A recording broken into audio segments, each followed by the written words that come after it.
El padre biológico de mi hija desapareció antes de que ella naciera. Ahora quiere ser papá, pero ella ya tiene uno y no es él el padre biológico de mi hija de 14 años que la abandonó incluso antes de que naciera. Acaba de presentar una demanda de paternidad en 2008 cuando yo tenía poco más de 20 años. Tomé la pésima decisión de salir por muy poco tiempo con un chico que me caía bien como amigo, pero por quien nunca sentí nada romántico. Duró solo un mes. Una semana después de terminar con él, descubrí que estaba embarazada y se lo conté de inmediato. Él pensó que eso significaba que íbamos a volver y criaríamos a la niña juntos, pero le dejé claro que ese no era el plan. Le ofrecí la opción de criarla juntos en un acuerdo de coparentalidad. Seguimos hablando durante unas semanas, pero la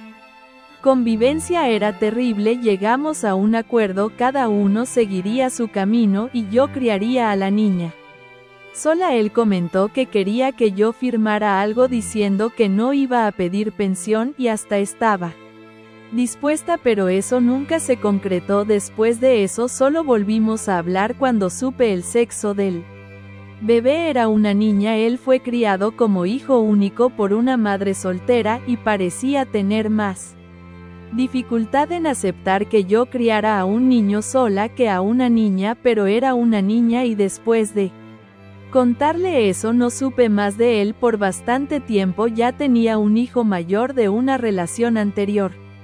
Y durante el embarazo de mi hija terminé volviendo con el padre de mi hijo. Desde el momento en que supo del embarazo quiso ser el padre de la niña. También estuvo en el hospital cuando nació. Firmó su acta de nacimiento, le dimos su apellido y ha sido su papá desde siempre. Hoy en día ya no estamos juntos hace años, pero tenemos una excelente relación de coparentalidad y nunca tuvimos que ir a la justicia por nada. Cuando mi hija cumplió 11 años le conté sobre su padre biológico y sobre el papá que siempre conoció. Fue un golpe para ella. Obviamente le dije que si quería saber más sobre él padre biológico, si quería hablar con él o lo que fuera, estaba bien, pero no tuvo ningún interés en ese momento y hasta el día de hoy no quiere saber nada de él. Tanto yo como el padre biológico seguimos viviendo en la misma zona desde entonces y siempre supe que él husmeaba en mis redes sociales, aunque casi no publicó nada. Hace unos 3 años, justo después de que le conté a mi hija sobre él, me buscó. Acepté hablar por mensaje y le conté un poco sobre ella, pero dejé bien claro que esa decisión de conocerse era solamente de ella y que hasta ese momento no quería. Aún así él intentó agregarla y hablar con ella por redes sociales, lo que dejó a mi hija muy alterada, así que lo bloqueé y corté todo contacto. Ella también lo bloqueó por decisión propia. Ayer recibí una llamada inesperada de una defensora de menores y descubrí que el padre biológico presentó una demanda de paternidad. Él no tenía mi dirección, así que aún no fui notificada oficialmente, pero la defensora consiguió nuestra información a través de la escuela de mi hija. Por ahora es solo una acción de paternidad, pero me imagino que tiene algún otro objetivo una vez que pruebe que es el padre biológico. Pero ¿qué tipo de derechos podría conseguir? Fue avisado de inmediato cuando supe del embarazo hace más de 15 años y tuvo la oportunidad de asumir la paternidad y no quiso. No me fui con la niña ni nada. Tuvo 14 años para hacerlo y nunca lo hizo. Solo ahora decidió aparecer. Nunca imaginé que una simple llamada telefónica pudiera desenterrar fantasmas que creía enterrados hace años. Estaba en la cocina preparando la cena cuando el timbre del teléfono fijo sonó.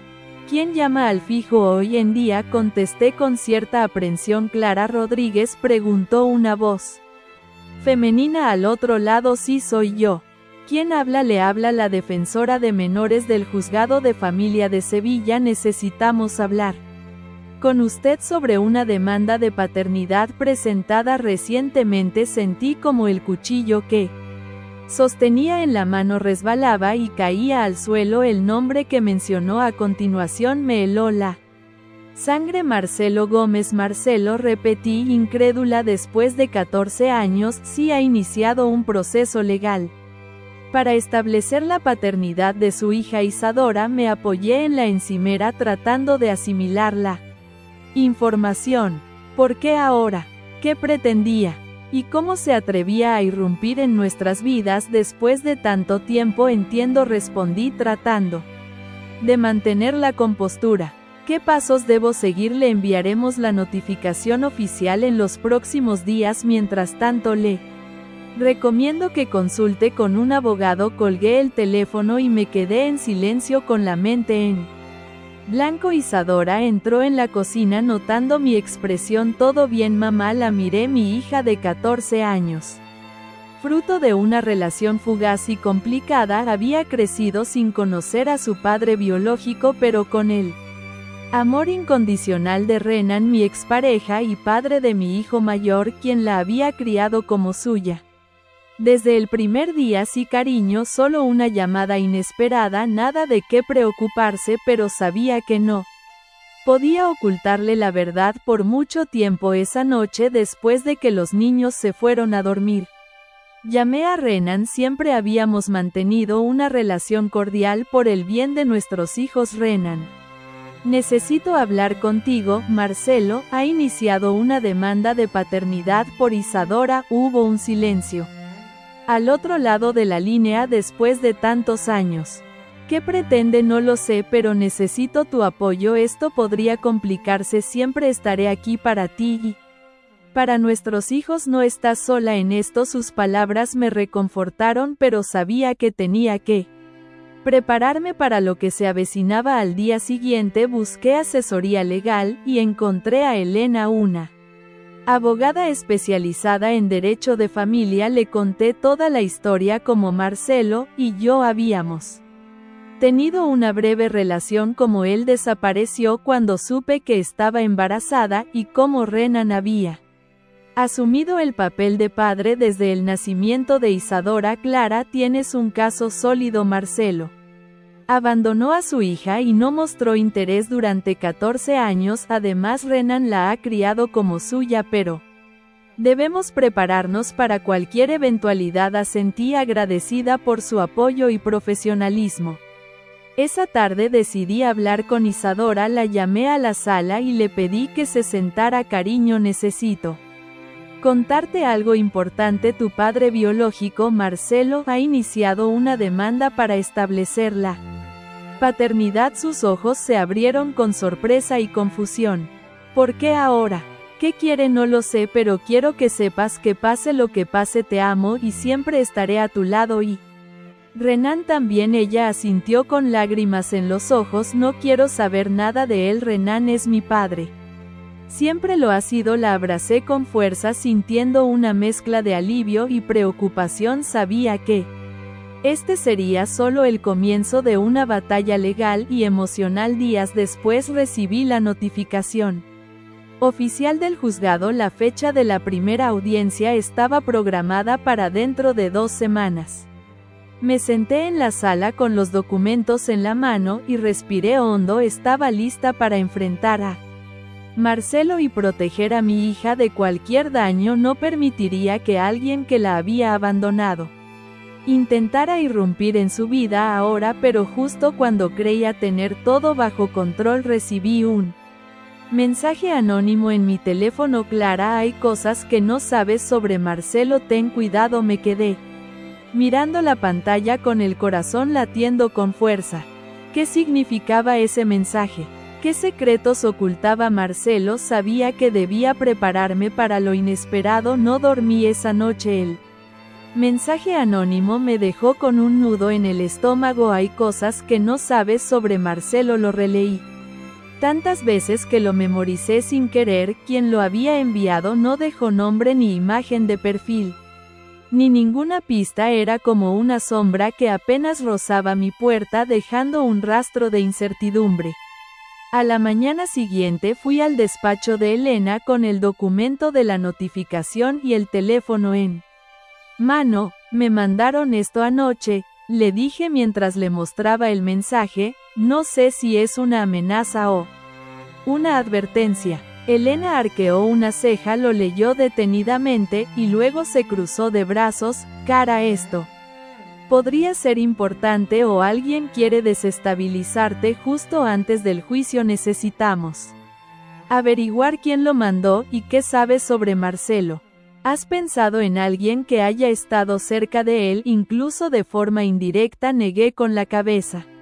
Habían pasado tantos años, la mayoría de las personas que me rodeaban entonces ya no estaban en mi vida, y si es una de sus ex-aventures, siempre supe que tenía un pasado algo desordenado. Puede ser, dijo Elena mientras tomaba nota. Voy a encargarme de investigar discretamente. Salí de allí con la cabeza llena de preguntas y no tardó mucho en llegar la primera respuesta. Esa tarde, mientras recogía a Isadora del instituto, me crucé con Lucía, una antigua amiga mía con la que había perdido el contacto justo después de la ruptura con Marcelo. Nos habíamos distanciado por cosas que en su momento parecían enormes, pero que ahora me parecían absurdas. Clara, me dijo con una mezcla de sorpresa y culpa en la cara. ¿Podemos hablar? Claro, respondí con cierto recelo. Nos sentamos en una cafetería cercana. Ella parecía nerviosa.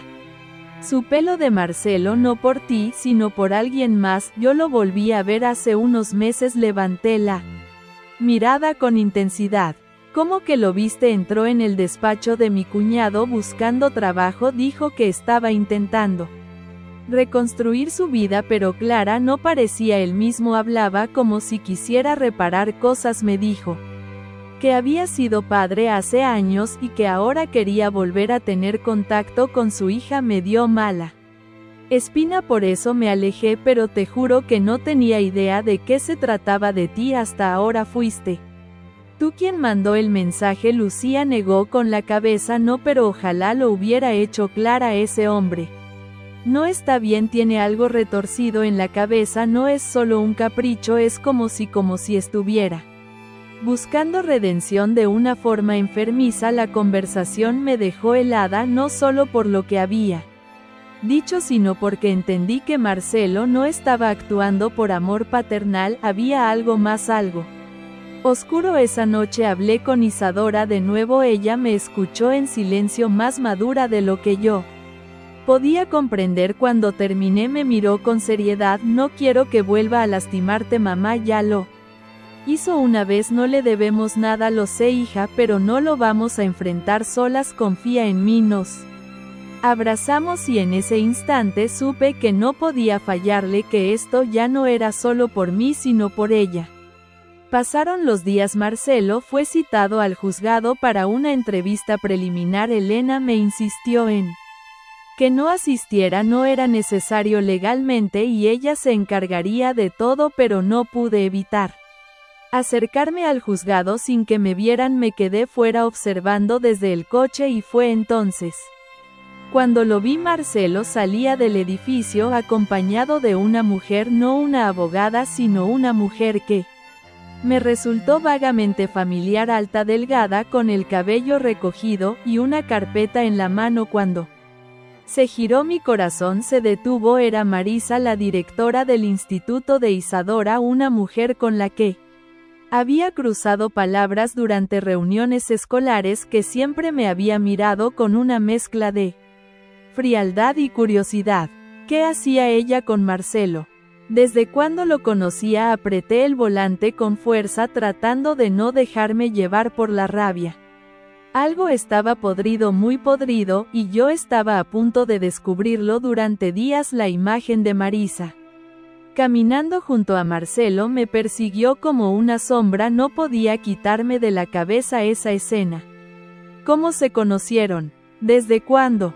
¿Y por qué me lo habían ocultado? La directora del instituto donde estudiaba mi hija, aliada de su supuesto padre biológico, era demasiado retorcido para hacer una coincidencia. Intenté ignorarla punzada de traición, pero no pude. Marisa siempre me pareció distante, algo altiva, pero pensé que era Por su papel como directora, no porque estuviera involucrada en esta pesadilla. Elena, le dije por teléfono, necesito que investigues a Marisa, algo me dice que no está limpia en esto. ¿Tienes pruebas? No, pero la vi salir del juzgado con Marcelo, y hay algo en su mirada. Siempre ha habido desconfianza, como si supiera más de lo que decía Elena, que nunca necesitaba mucho para empezar una investigación. Se puso manos a la obra. Mientras tanto decidí volver al instituto, pero no como madre preocupada, sino como mujer decidida. Me presenté sin avisar y pedí hablar con Marisa. Señora Rodríguez, ¿todo bien?, me preguntó con una sonrisa contenida. Quiero hablar de algo fuera del entorno escolar, personal. ¿Podemos? Su expresión cambió levemente, dudó, pero aceptó. Entramos en su despacho, un espacio frío, lleno de papeles perfectamente ordenados y una fragancia artificial demasiado fuerte. Cerré la puerta. Vi a Marcelo Gómez salir del juzgado contigo. Marisa se tensó, pero en lugar de negarlo me miró fijamente y dijo: no tengo nada que ocultar. Entonces, ¿me puedes decir desde cuándo lo conoces? Nos conocimos hace poco, fue una casualidad, coincidimos en una charla sobre adolescentes en riesgo. Él estaba buscando formas de reconectarse con su hija. Mi hija, corregí con una calma que me sorprendió a mí misma. Sí, claro, respondió, solo intenté aconsejarlo. Me pareció que necesitaba orientación. No sabía que tú eras la madre hasta hace muy poco. Mentira. Pura y descarada mentira. Me ardió el pecho de rabia contenida. Pues ahora lo sabes, y quiero que sepas algo. No permitiré que uses tu posición para influenciar a mi hija, o a su entorno. Me estás acusando de algo, te estoy advirtiendo. Me levanté sin darle oportunidad de responder. Ella se quedó sentada rígida. Sus ojos no mostraban culpa, sino una especie de desafío silencioso. Estaba claro que jugaba para el otro lado esa noche. Isadora notó que yo estaba diferente. Estábamos cenando en silencio cuando me miró y dijo: mamá, ¿qué pasa ahora?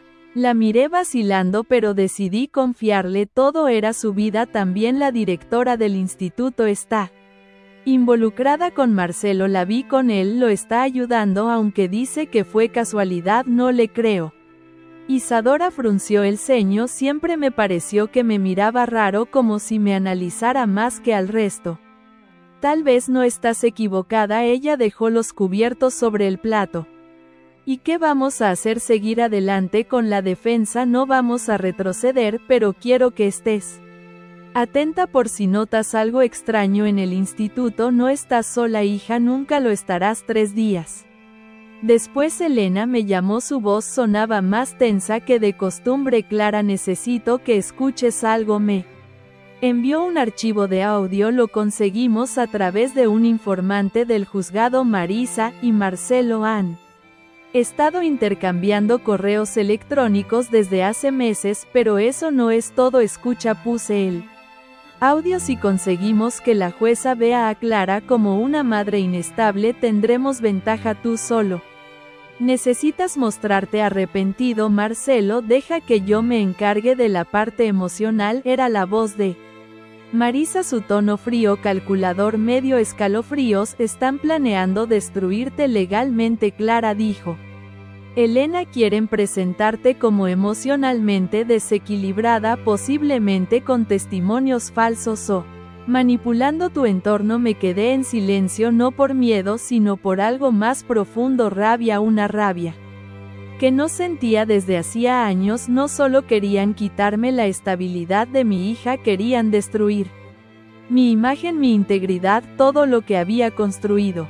Podemos usar esto, aún no. Si lo usamos sin autorización judicial puede volverse en contra, pero lo guardaremos. Lo importante ahora es tener todo, y te advierto, van a ir por donde más te duele. Cerré los ojos. Que vengan, estoy lista, pero no estaba preparada para lo que vendría a continuación. Esa misma noche, mientras revisaba mis redes sociales, me llegó una notificación que me dejó sin aire. Un Perfil falso había comenzado a publicar fotos mías personales de hace años de la época en que estaba embarazada, fotos que solo una persona muy cercana podría haber tenido, y el comentario que las acompañaba era tan cruel como venenoso.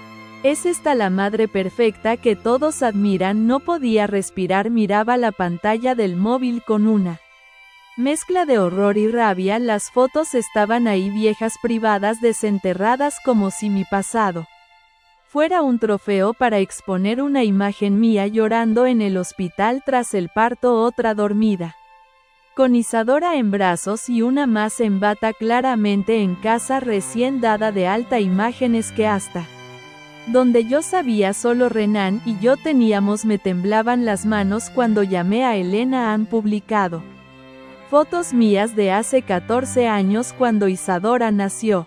¿Cómo es posible? Nadie más tenía eso.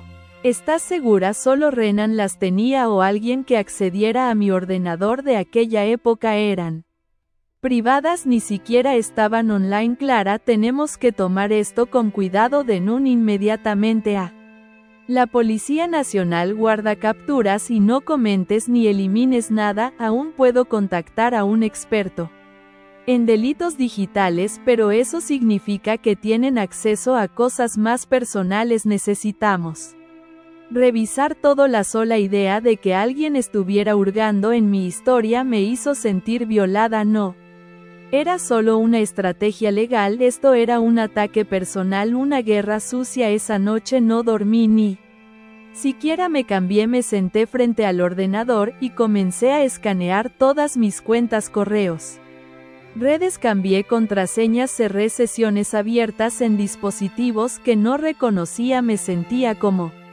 una presa vigilada por depredadores invisibles, y en medio de esa paranoia me vino un pensamiento a la cabeza que me rompió algo por dentro. ¿Y si Renan había sido quien filtró las fotos? Era impensable, pero era el único que las tenía. ¿Y si Marcelo lo había convencido, manipulado, comprado? Sacudí la cabeza. No, Renan no haría eso. Nos habíamos separado hacía años, sí, pero siempre fue leal, siempre fue familia. Sin embargo, necesitaba saberlo. Al día siguiente lo llamé y le pedí que viniera a casa. ¿Ocurrió algo con Isadora?, preguntó de inmediato al llegar. No, con ella no, pero necesito preguntarte algo muy serio. Me miró con preocupación. Le mostré las fotos. ¿Tú tenías estas imágenes? Se quedó callado mirándolas en silencio. Sí, algunas sí las tenía en mi viejo portátil, pero Clara, yo no hice esto. ¿Y ese portátil? ¿Dónde está? Lo regalé hace un par de años a un primo mío, uno de los hijos de mi tío Pedro. ¿Te acuerdas, Juan? Sí, él, pero Clara, él no tiene nada que ver con esto. Es informático, sí, pero ni siquiera vive aquí. ¿Y si alguien la sacó de ahí? Renan me miró ahora tan molesto como yo. Dame un día, voy a hablar con él. Esa tarde, mientras Renan trataba de contactar con su primo, yo decidí volver al instituto de Isadora.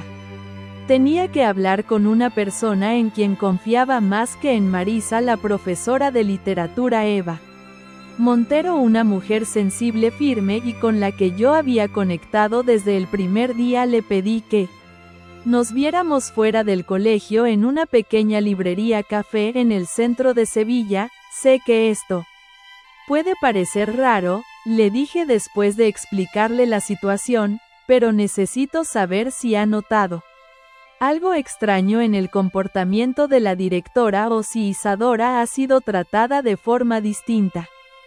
Eva suspiró y se frotó las manos. Clara, la verdad es que sí, desde hace unas semanas Marisa ha estado supervisando de forma inusual las clases de Isadora. Me pidió acceso a sus trabajos, sus evaluaciones. Incluso intentó intervenir en una tutoría que no le correspondía. Le dijo por qué, solo que era un caso sensible y que necesitaba asegurarse de que todo fuera correcto. Pero ahora entiendo, Clara, creo que están construyendo un perfil psicológico de Isadora. Intentan hacerla parecer emocionalmente inestable. Sentí un escalofrío. ¿Cómo puedes estar segura? Porque me pidió un informe sobre su actitud en clase, quería que incluyera. Si mostraba ansiedad, aislamiento, cualquier comportamiento preocupante, pero Isadora no muestra nada. De eso es una chica brillante, introspectiva sí, pero equilibrada. La miré con gratitud por su honestidad, por no traicionarnos. ¿Estás dispuesta a testificar si es necesario? Sí, lo haré. Esa misma noche Renan me llamó con la voz tensa. Lo encontré, hablé con Juan. Él dice que nunca vio esas fotos en el portátil, pero hay algo más. Hace unos meses se lo vendió a una mujer. ¿Adivinas quién? No me digas que Marisa. Me senté sin aire. Ella compró el portátil de casualidad. Clara, eso dijo Juan, pero claramente buscaba algo. Ahora lo sabía con certeza. Estaban espiándome, escarbando mi pasado, fabricando una versión falsa de mi vida. Pero lo peor fue lo que me dijo Elena.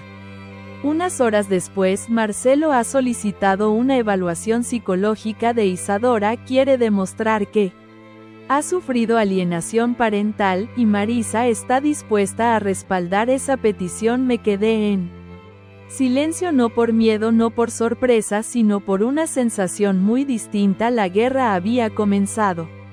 De verdad nunca he sido una mujer vengativa, ni siquiera después de que Marcelo desapareciera justo cuando más lo necesitaba. Pero hay algo que cambia dentro de ti cuando tocan a tu hija, algo que despierta, algo que ya no está dispuesto a retroceder ni a disculparse por existir. Esa versión de mí nació cuando escuché la palabra alienación parental. Marcelo estaba intentando convertir el amor entre Isadora y yo en un delito. Estaba intentando convertir nuestra historia en una mentira y no lo permitiría. Después de la conversación con Elena, mi prioridad fue proteger a Isadora, pero también sabía que no podíamos encerrarnos y dejar que ellos dictaran las reglas, así que hice lo que mejor sabía hacer: observar, escuchar, reunir pruebas y jugar en silencio. Vamos a contraatacar, le dije a Elena al día siguiente, pero no con gritos. Vamos a ser más sutiles que ellos.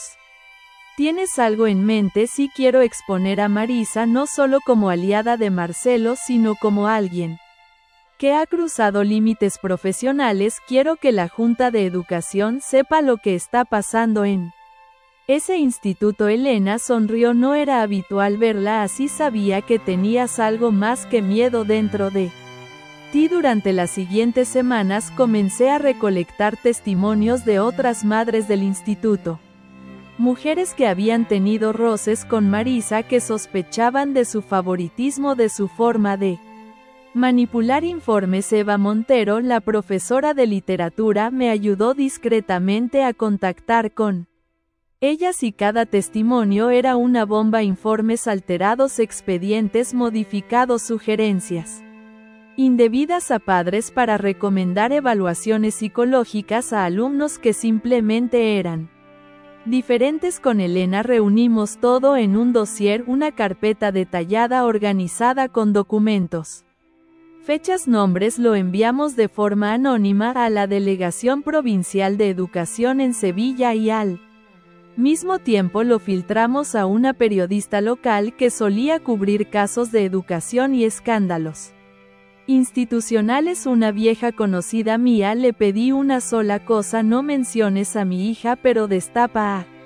Marisa. Mientras tanto, Marcelo seguía intentando el camino judicial. Había solicitado oficialmente la evaluación psicológica de Isadora, alegando que ella mostraba señales de desequilibrio emocional por haber crecido con una identidad paterna falsa. Isadora no lo sabía, no aún, pero cuando la jueza aceptó una evaluación preliminar que no sería clínica pero sí social, supe que era momento de contarle. La llevé a su cafetería favorita, pedimos batidos como cuando era pequeña, y luego la miré directamente a los ojos. Van a pedir que hables con una trabajadora social, dirán que es para entender mejor tu entorno, pero no es verdad. Quieren buscar algo roto en ti para culparme. Ella me miró en silencio, luego bajó la mirada. ¿Y qué hago? Dices la verdad, todo cómo fue tu infancia. ¿Cómo es tu vida? Y si te preguntan por tu padre, dices lo que sientes sin miedo, sin culpa. Ella asintió, sus ojos brillaban, pero no de lágrimas, de algo más firme, más nuevo. Entonces que me escuchen, dijo días después. La noticia estalló. Directora de instituto investigada por manipulación de informes y posible relación con litigio familiar en Sevilla. No daban su nombre completo, pero quienes la conocían sabían quién era. Padres del instituto comenzaron a compartir la noticia. Profesores, incluso antiguos alumnos. Marisa no apareció al día siguiente en el colegio ni al otro y el rumor era que estaba bajo revisión administrativa. Eva me envió un mensaje con una sola palabra: hecho. Marcelo, por su parte, comenzó a aparecer en redes como un mártir. Publicaba frases como un padre también tiene derechos, acompañado de imágenes nebulosas sobre luchar por la familia, pero cada vez que lo hacía alguien, no sé quién, respondía con una captura de pantalla de sus años de ausencia, de sus mensajes de desinterés o de su falta de pensión. Lo estaban cazando con sus propias armas. El día de la entrevista con la trabajadora social llegó Isadora, fue sola, quiso hacerlo así, salió una hora después tranquila, en silencio. No dije nada hasta que llegamos a casa.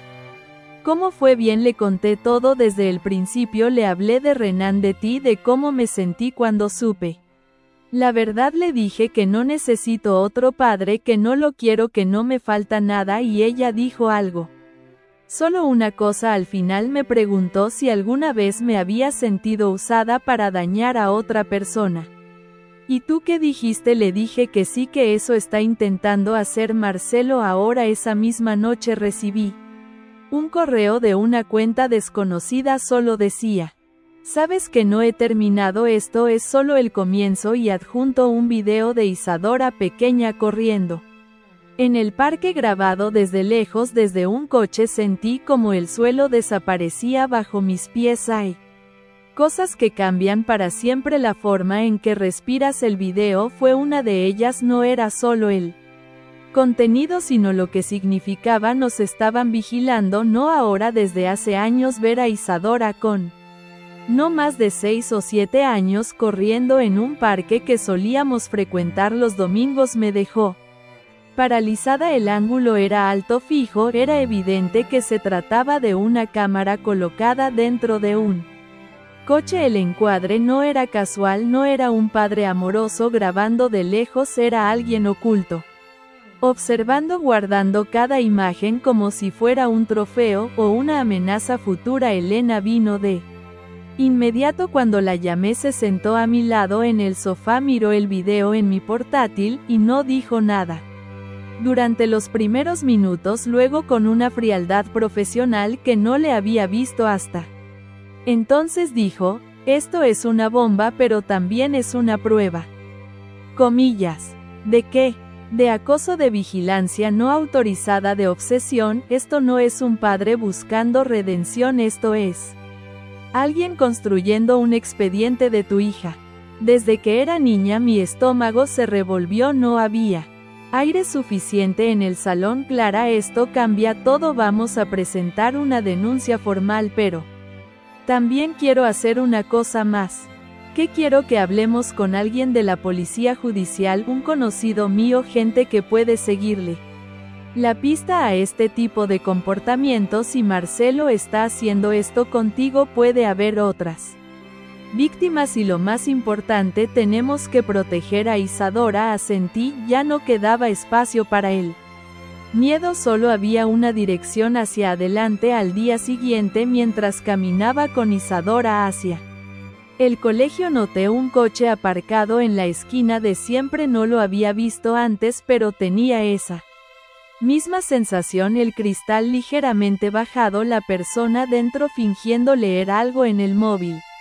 Isadora no se dio cuenta, yo sí, no dije nada, no era momento, pero al llegar al colegio fingí despedirme y volví por una calle lateral, rodeé la manzana, me acerqué al coche desde otro ángulo y Ahí estaba Marcelo, no me vio hasta que estuve justo al lado, golpeé el cristal con fuerza, él levantó la mirada sobresaltado. Así es como juegas ahora, acechando a una niña. Clara, no es lo que piensas, no me llames Clara, no me hables como si esto fuera una conversación normal, estás violando la seguridad de tu hija. Es mi hija también. No, no lo es y nunca lo será, y ahora ni siquiera es una cuestión de emociones, es una cuestión legal. Me giré y saqué el móvil, empecé a grabar. Dime, Marcelo, ¿cuánto tiempo llevas siguiéndonos?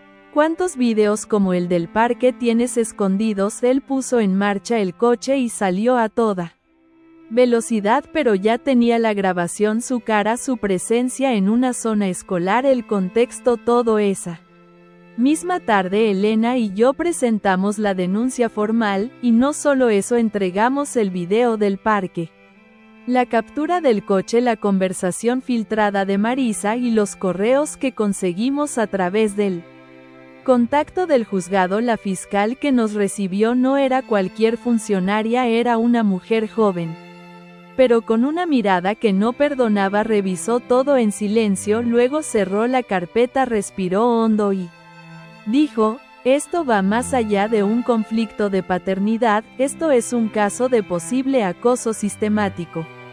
Vamos a abrir una investigación formal, y también solicitaré una medida de alejamiento preventiva. No supe si quería llorar o gritar, pero por primera vez en semanas sentí que algo estaba cambiando a nuestro favor, pero la tranquilidad duró poco. Al llegar a casa encontré la puerta principal entreabierta, no forzada, no violentada, como si alguien con una llave hubiera entrado y salido sin prisas. Entré con cautela, con el móvil en la mano, marcando el número de emergencias, pero algo me detuvo. Sobre la mesa del comedor había una carpeta negra sin remitente, sin nombre, solo la palabra verdad escrita en una hoja blanca. La abrí, fotos de cenas mías, de Renan, de Isadora, de cuando éramos una familia de antes, incluso fotos que ni yo recordaba tener, y una carta: todo lo que construiste fue sobre una mentira y ahora todos lo sabrán. Mi pulso se aceleró, me senté, leí y releí esa frase,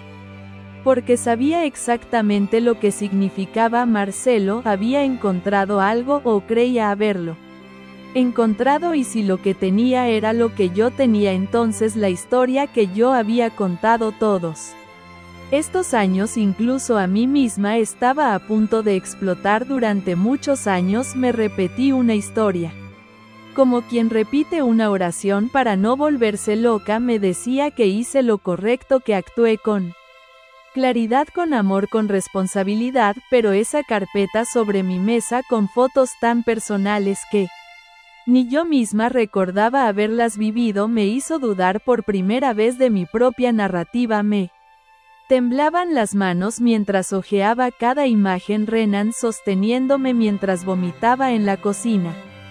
Yo en bata llorando en una esquina del baño. No eran imágenes tomadas por alguien que pasaba, eran íntimas, tomadas desde dentro. Y entonces encontré una carta escrita a mano con caligrafía precisa, como quien planea cada letra con intención clara. Si realmente quieres proteger a tu hija, deberías empezar por decirle la verdad, no sobre mí, sobre ti, sobre Renan, sobre aquella noche, porque al final la mentira más grande no fue que yo desaparecí, fue la historia que tú te contaste para justificarlo.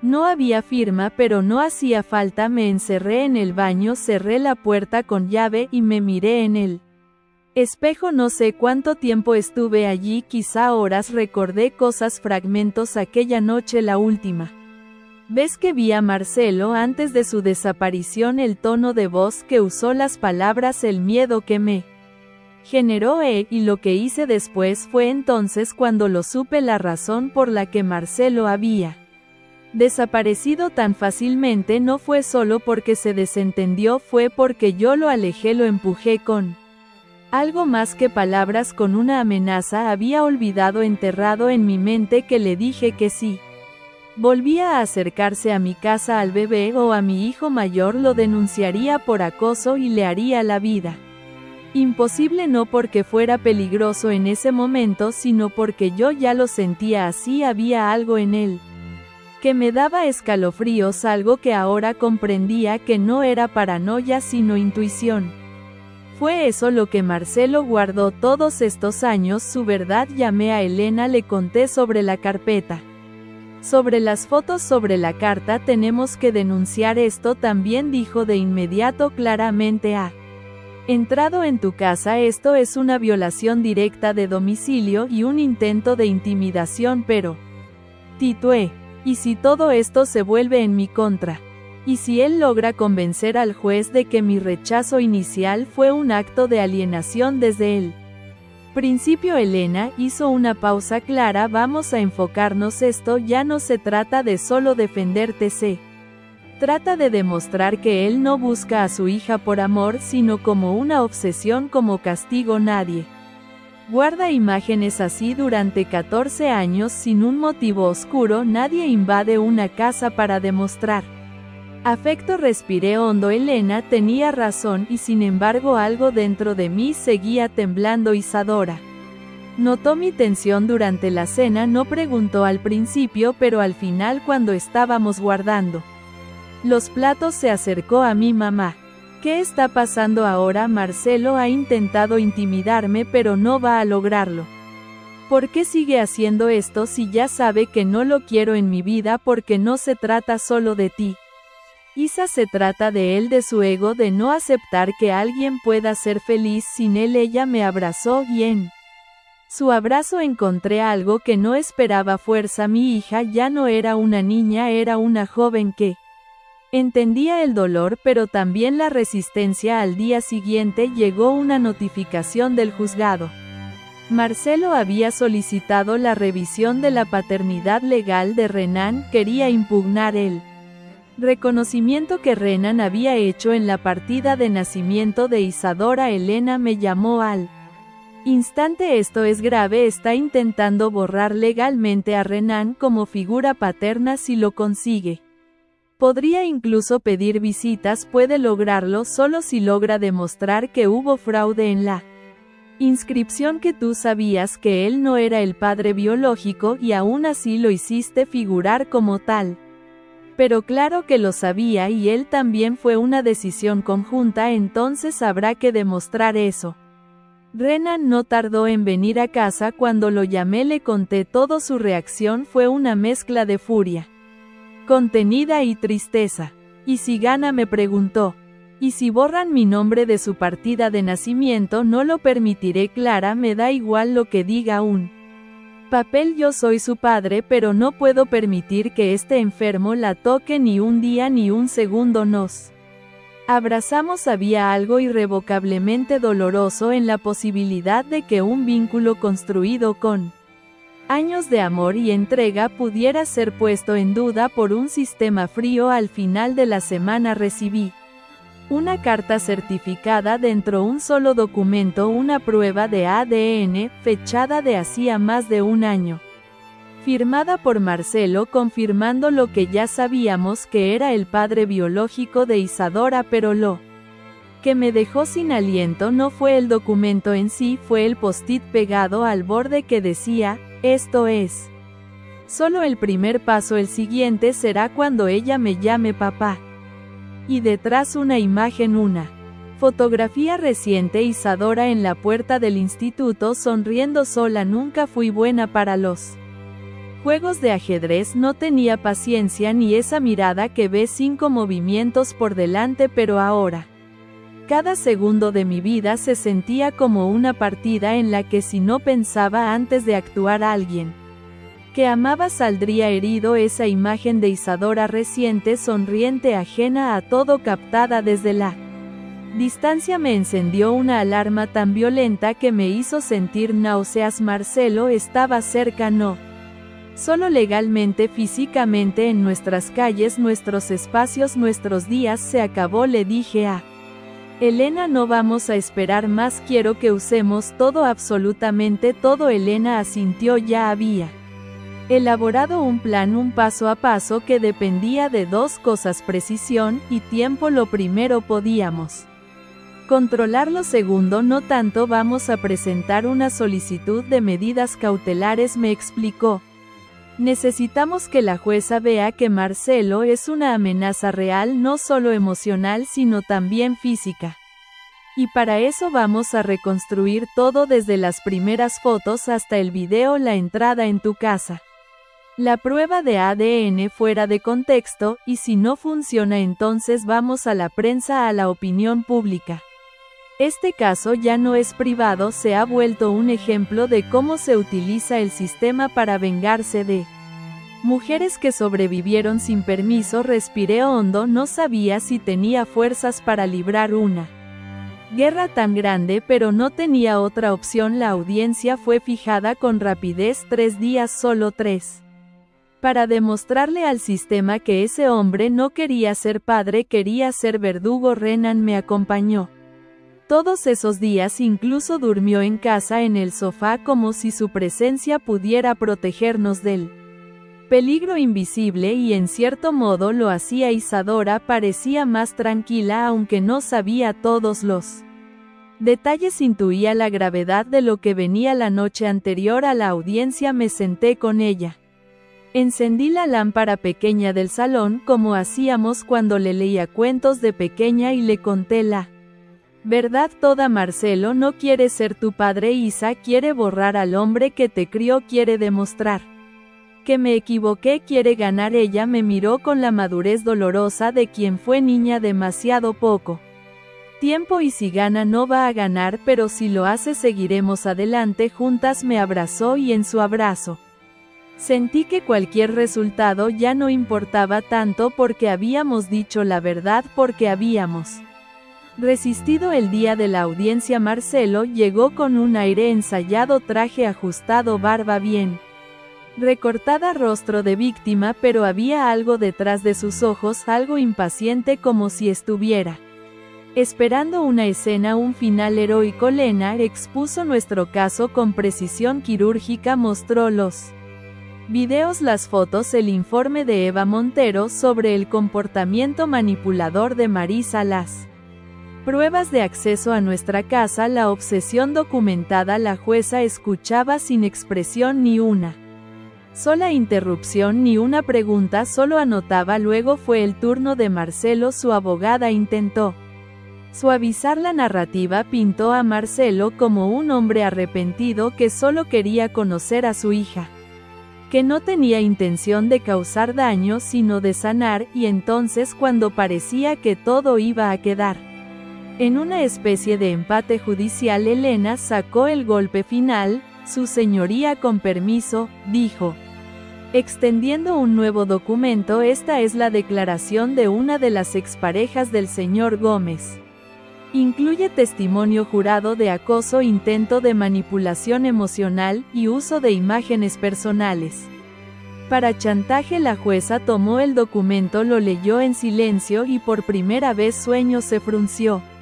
Este testimonio ha sido verificado. Si su señoría está bajo acta notarial. Marcelo perdió la compostura, intentó hablar. Su abogada lo contuvo, pero ya era tarde. El rostro sereno, la narrativa del padre que sufre se rompieron en segundos. La jueza cerró la carpeta, se levantó y anunció que daría la resolución en 5 días. Hasta entonces dictó una orden de alejamiento inmediata para Marcelo. Con respecto a Isadora, salimos del juzgado sin decir nada. Renan caminaba a mi lado. Isadora me escribió desde el móvil. ¿Ha terminado? Le respondí, aún no, pero está empezando a derrumbarse. Esa noche volvimos a casa, todo estaba en calma, casi en silencio, pero cuando abrí el buzón encontré un sobre sin remitente dentro, una sola fotografía, una ecografía, no de Isadora, no era mía. En la parte inferior la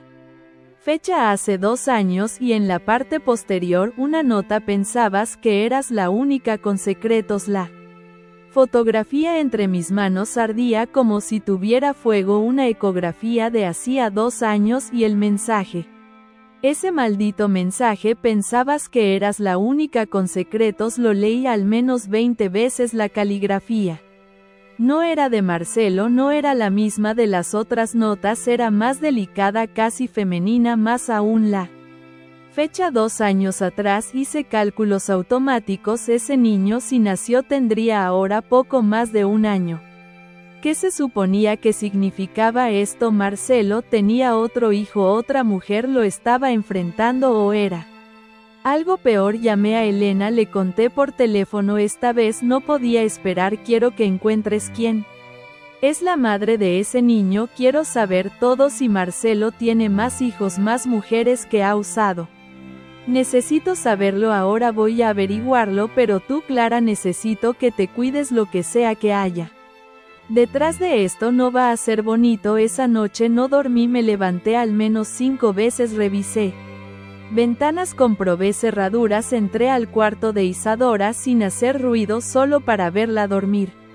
Respirar era la única calma real que me quedaba. Por la mañana Renan apareció con una noticia inesperada, me llamó alguien del juzgado, dijo serio, la jueza quiere vernos a los dos en privado hoy. Hoy sí, a las 5. Lo miré sin palabras, algo se movía, algo grande. La jueza estaba sola en la sala, sin abogados, sin secretarios, nos pidió que nos sentáramos. He revisado todo el expediente desde el principio. El caso ha crecido demasiado para lo que debería haber sido una petición simple de reconocimiento. Hizo una pausa, nos observó. Clara, Renan, sé que lo que estoy a punto de decir puede cambiarlo todo, pero tengo la obligación de plantearlo con total claridad. Nos miramos, yo asentí. Una revisión técnica del expediente reveló que el nombre de Marcelo ya figuraba como supuesto padre biológico en una antigua solicitud médica archivada. El hospital no la subió digitalmente hasta hace poco, fue algo automático, pero hay algo más. La jueza nos entregó un documento hace 2 años. Marcelo intentó contactar a servicios sociales con una denuncia anónima, decía que temía por una niña que vivía engañada sobre su paternidad. No firmó, no fue seguido, pero el informe quedó en el sistema. Renan frunció el ceño. ¿Y eso qué significa ahora? Significa que él ha estado planeando esto desde mucho antes de iniciar el proceso legal, que este no fue un impulso emocional, fue una estrategia. Y si esa ecografía que Clara recibió es real, entonces hay otra persona en juego. Una mujer, pregunté, otra víctima. Eso intentaremos descubrir, pero también significa que si esa mujer existe y ha tenido un hijo de Marcelo, puede que él esté utilizando esta situación con Isadora como parte de una táctica más amplia, incluso como chantaje emocional para esa otra familia. Mi sangre se heló. ¿Y qué hacemos? Voy a tomar una decisión judicial definitiva en los próximos días, pero deben prepararse. Si hay otra parte involucrada, podría abrirse un nuevo caso y necesito saber si ustedes están dispuestos a testificar más allá de esta situación. Renan fue el primero en hablar. Estamos lo que sea necesario, yo asentí. La jueza nos miró con algo que no había mostrado antes, respeto. Horas después Elena me llamó con una voz agitada. La encontré, la mujer se llama Alicia Martín, vive en Córdoba, tiene un hijo pequeño. Nunca habló de Marcelo públicamente, pero hay pruebas de que fue pareja suya durante unos meses. Las fechas coinciden con la ecografía. Ella sabe algo de mí, no lo creo, pero deberías hablar con ella, no como rival, como aliada, porque Clara, si Marcelo ha hecho con ella lo mismo que contigo, entonces hay una historia aún más turbia detrás de todo esto. Al día siguiente conduje hasta Córdoba. No sabía qué esperar. Cuando Alicia abrió la puerta no fue sorpresa. Lo que vi en sus ojos fue miedo. Tú también, me dijo antes de que yo dijera una palabra. Asentí. Nos sentamos, tomamos café y hablamos durante horas. Me dijo que era padre, confesó Alicia que tenía una hija, pero que la madre lo había alejado. Lo pintaba como una víctima, como alguien incomprendido. Yo estuve a punto de ayudarlo a iniciar un proceso legal para reclamar la custodia. ¿Y qué pasó? Descubrí que me espiaba, que grababa nuestras conversaciones. Un día encontré una carpeta en su ordenador con fotos tuyas de tu hija. No sabía qué pensar, solo saqué la ecografía de mi bolso. Ella la tomó, la reconoció, la mandé a imprimir cuando tenía 3 meses de embarazo, solo una copia. ¿Cómo la tiene él? No lo sabíamos, no aún, pero lo cierto era que no estaba sola, ni yo ni ella. Marcelo había construido una telaraña, una vida basada en vigilar a otras, en buscar el momento perfecto para aparecer como salvador y tomar el control. Volví a Sevilla esa misma noche, me sentía más fuerte ya. No éramos una ni dos, éramos unidas mujeres que habían dejado de tener miedo. Y al llegar a casa, encontré una notificación digital del juzgado: sentencia disponible.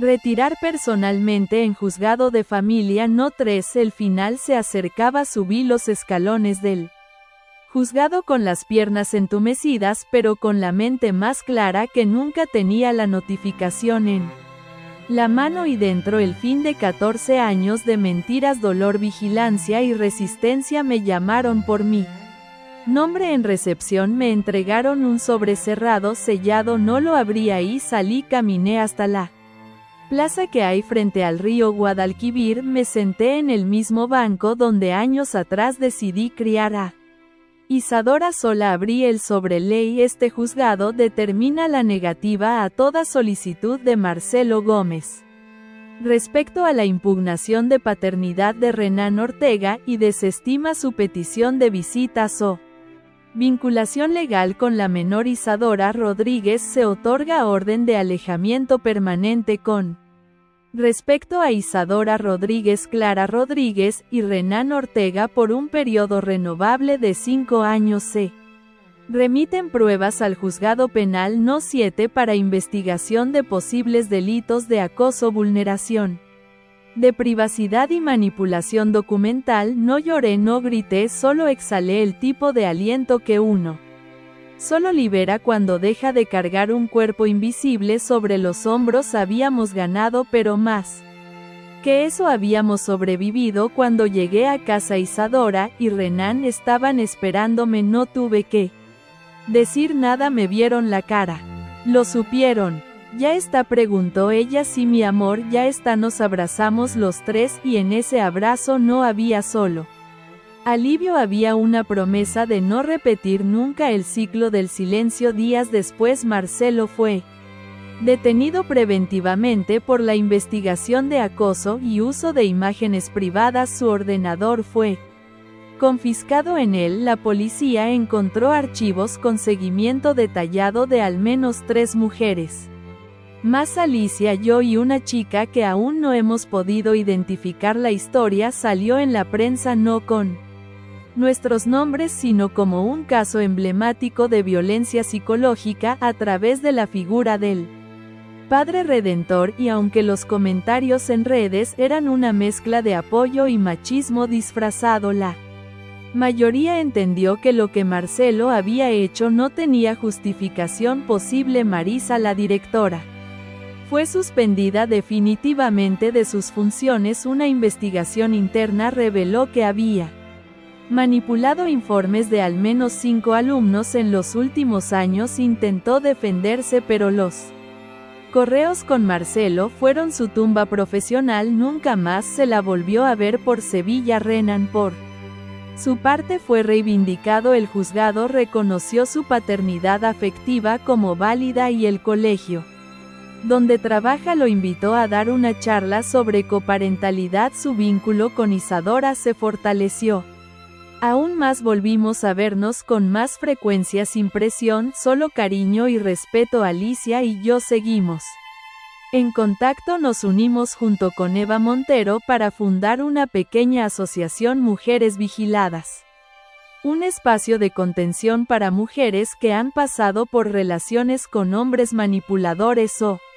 acosadores. No sabíamos si crecería, pero ya no queríamos callar. Isadora, mi hija, escribió un texto, una especie de carta abierta para un concurso literario. Hablaba de las raíces invisibles de los Padres que se eligen de las mentiras que no definen a nadie ganó el primer premio y cuando la entrevistaron dijo algo que me hizo llorar frente al televisor. Mi madre me enseñó que no hay verdad más fuerte que la que se dice sin miedo. Hoy la vida sigue, no es perfecta, hay días con eco del pasado, pero ya no hay miedo, ya no hay fantasmas que revisen mis redes ni cartas sin nombre en mí.